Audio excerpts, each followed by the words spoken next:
এখন শুনবেন আজকের গুরুত্বপূর্ণ খবরের শিরোনাম। আরও এক মার্কিন যুদ্ধ জাহাজে ইহুতির হামলা। ট্রাম্পের চিঠি তার প্রকাশ্য বক্তব্যের প্রতিধ্বনি জানিয়েছেন ইরান। কাশ্মীরে বন্দুক যুদ্ধ, নিহত এক। উত্তর কোরিয়া ও চীনে আঘাত আনতে সক্ষম ক্ষেপণাস্ত্র মোতায়েন করবে জাপান। আবারও অশান্ত মণিপুর চলাচলে বিধিনিষেধ জারি। বাংলাদেশ নিয়ে উদ্বেগ আছে, সরকারের সঙ্গে আলোচনা শুরু হচ্ছে, জানিয়েছেন মার্কিন গোয়েন্দা প্রধান। আরও এক মার্কিন যুদ্ধ জাহাজে ইহুতির হামলা। ইয়েমেনে ইহুতি বিদ্রোহীরা 48 ঘন্টার মধ্যে দ্বিতীয়বারের মতো একটি মার্কিন বিমান বাহিনী রণতরী লক্ষ্য করে আবার দেশটির বিরুদ্ধে শত্রুপক্ষের আক্রমণ প্রতিহত করতে সফল হয়েছে। সেনাবাহিনীর মুখপাত্র ব্রিগেডিয়ার জেনারেল ইয়াহিয়া সারি সোমবার সকালে বলেছেন, উত্তর লোহিত সাগরে অবস্থিত মার্কিন বিমানবাহী রণতরী ইউএসএস হ্যারি ট্রুমান এবং এর বেশ কয়েকটি যুদ্ধ জাহাজে হামলা করেছে। হামলার মুখে আমেরিকান যুদ্ধ বিমানগুলি সরে যেতে বাধ্য হয়েছে বলে দাবি ইহুতির। 24 ঘন্টার মধ্যে দ্বিতীয়বারের মতো এই হামলা চালানোর দাবি করল ইহুতি। সারি বলেছেন, আরব জাতির বিরুদ্ধে সর্বশেষ আগ্রাসনের প্রতিশোধ নিতে ইয়েমেনি সশস্ত্র বাহিনী ইউএসএস হ্যারি ট্রুমানকে বেশ কয়েকটি ব্যালিস্টিক এবং ক্রুজ ক্ষেপণাস্ত্র এবং ড্রোন দিয়ে লক্ষ্যবস্তু করেছে। তিনি বলেছেন, ইয়েমেনি সশস্ত্র বাহিনী আমেরিকার অপরাধমূলক আগ্রাসনের মুখোমুখি হচ্ছে এবং উত্তেজনা বৃদ্ধির প্রতিক্রিয়া জানাচ্ছে। সারি বলেছেন, গাজা উপত্যকার উপর থেকে অবরোধ প্রত্যাহার না হওয়া পর্যন্ত ইহুদি অভিযানের অঞ্চল দিয়ে ইসরায়েলি জাহাজের যাতায়াত নিষিদ্ধ রাখবে।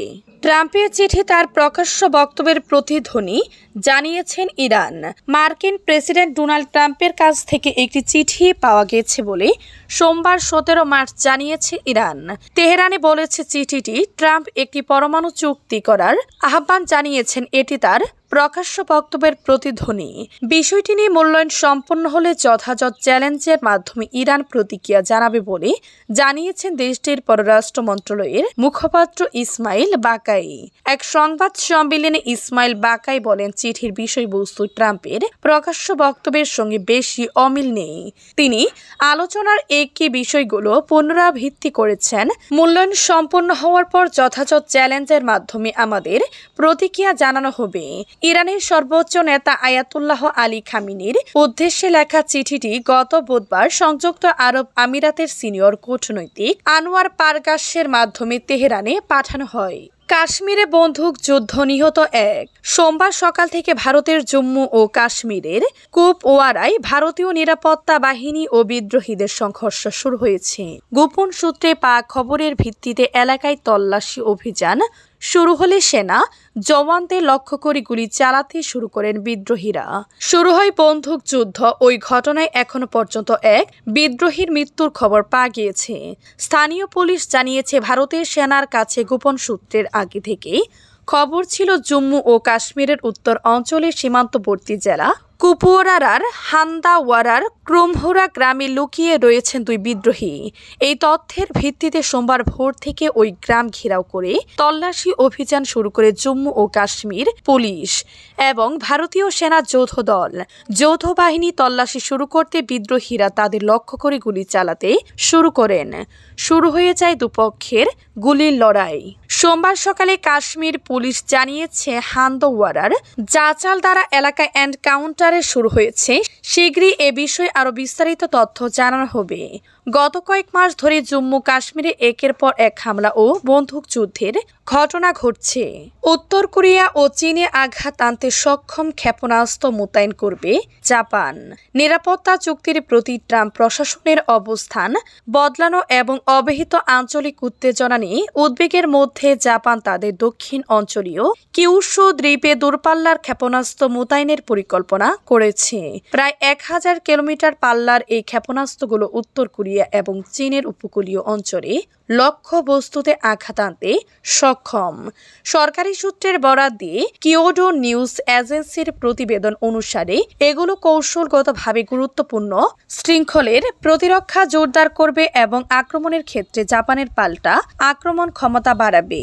চীনকে উত্তেজনা করা এড়াতে তাইওয়ানের 110 কিলোমিটারের মধ্যে বিস্তৃত ওকিনাওয়া দ্বীপপুঞ্জে দূরপাল্লার ক্ষেপণাস্ত্র মোতায়েনের সম্ভাবনা কম। দ্বীপপুঞ্জে দূরপাল্লার ক্ষেপণাস্ত্র মোতায়েনের সম্ভাবনা কম। দ্বীপপুঞ্জগুলিতে ইতিমধ্যে কম পাল্লার বেশ কয়েকটি ফুকুই প্রিফেকচারাল বিশ্ববিদ্যালয়ের অবসরপ্রাপ্ত অধ্যাপক ইয়োইচি শিমাদা বলেন, চীন এবং উত্তর কোরিয়ার হুমকি ক্রমশ বৃদ্ধি পাচ্ছে, ফলে জাপানের পক্ষে আরও কার্যক্রম অস্ত্র ব্যবহার মাধ্যমে এর মোকাবেলা করাটা স্বাভাবিক। আমি মনে করি জাপানের দ্রুত আরও শক্তিশালী নিরাপত্তা গড়ে তোলার জন্য দীর্ঘ পাল্লার ক্ষেপণাস্ত্র মোতায়েনের মতো পদক্ষেপ নেওয়া উচিত। গত 6 মার্চ মার্কিন প্রেসিডেন্ট ডোনাল্ড ট্রাম্প অভিযোগ করেন, জাপান মার্কিন নিরাপত্তা চুক্তিটি পারস্পরিকভাবে অপ্রতিক্রিয়াশীল। তিনি বলেন, জাপানের সঙ্গে আমাদের একটি দুর্দান্ত সম্পর্ক রয়েছে, তাদের সঙ্গে আমাদের একটি আকর্ষণীয় চুক্তি রয়েছে, যার অধীনে আমাদের তাদের রক্ষা করতে হবে। আবারও অশান্ত মণিপুর, চলাচলে বিধি নিষেধ জারি। ভারতের মণিপুরের চূড়াচাঁদপুর জেলায় জনজাতির নেতা রিজার্ট মারের উপর হামলার প্রতিবাদে আরও একবার অশান্ত হয়ে উঠেছে মণিপুর। ভারতীয় নাগরিক সুরক্ষা সহিংসতা বিএনএসএস সংহিতা বিএনএসএস এর অধীনে সোমবার সকাল থেকে সেখানে জারি হলো 163 ধারা। পুলিশ জানিয়েছে, রবিবার সন্ধ্যায় চেনহাং লামকার ভিকে মন্ডিসরি কমপ্লেক্সের ভিতর মারদের সংগঠন ইনপুইং এর সাধারণ সম্পাদক রিজার্ডের উপর হামলা চালান অজ্ঞাত পরিচয় দুষ্কৃতকারীরা। সেই হামলার পর থেকে বিক্ষোভ শুরু হয়, গোটা জেলায় উত্তেজনা ছড়িয়ে পড়ে। অভিযোগ, রিজার্ডের গাড়িতে গিয়ে ধাক্কা মেরেছিল 2 চাকার গাড়ি। সেই সংঘর্ষকে কেন্দ্র করে বিবাদ বাড়তে বাড়তে এক পর্যায়ে হামলার ঘটনাটি ঘটে। অশান্ত বাড়তে শুরু করলে চূড়াচাঁদপুরের অতিরিক্ত জেলা শাসক এলাকায় আইন শৃঙ্খলা পরিস্থিতি বজায় রাখতে গোটা জেলায় 163 ধারা জারি করেন। সাম্প্রদায়িক উত্তেজনা বাড়ার শঙ্কা করা হচ্ছে। নিষেধাজ্ঞা বহাল থাকাকালীন অনুমতি ছাড়া কোনো মিছিল কিংবা সমাবেশের আয়োজন করা যাবে না। 5 বা ততোধিক লোকের জমায়েতে নিষিদ্ধ। কেউ লাঠি, পাথর সহ কোনো রকমের অস্ত্র বহর করতে পারবেন না। অন্যদিকে নেতার উপর হামলার তীব্র নিন্দা জানিয়েছে ইনপুই।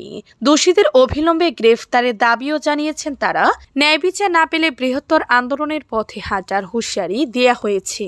বাংলাদেশ নিয়ে উদ্বেগ আছে, সরকারের সঙ্গে আলোচনা শুরু হচ্ছে, জানিয়েছেন মার্কিন গোয়েন্দা প্রধান।